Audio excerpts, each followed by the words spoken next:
Hi guys! Welcome to my YouTube channel po. New day, new video po tayo ngayon. Pag-usapan po natin ay tungkol po sa Christmas cash gift po mula sa GSIS para sa kanyang mga pensioners po. Sino-sino po ba ang qualified at magkano po ba ang Christmas cash gift na binibigay ni GSIS at kailan po nila ibibigay ito? Okay, unahin po natin sino-sino po ba ang qualified. Nandyan po ang old age pensioners po natin. Nandyan din po ang total disability pensioner po natin. Ayan po.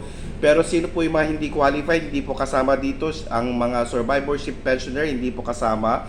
Ang mga dependents pensioner po, hindi rin po kasama. Ayan po. Magkano po ang ibibigay po nila sa ating mga old age pensioner? Ito sa disability pensioner po, makaka-receive po kayo up to 10,000 pesos cash gift mula sa GSIS. At sa ating mga iba pong mga pensioners po na ang kanilang pension po ay 10,000 below, kung ano man po yung monthly pension na natatanggap po ninyo, yun po yung magiging Christmas cash gift po ninyo mula sa GSIS. At kailan po ito ibibigay?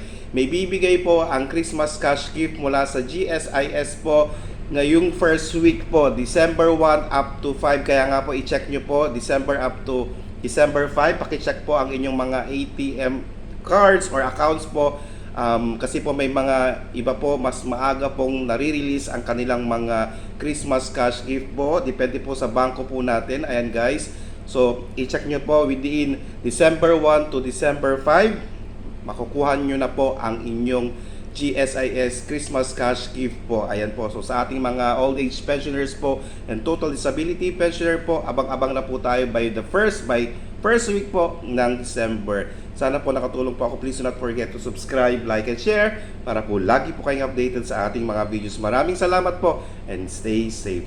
Bye-bye!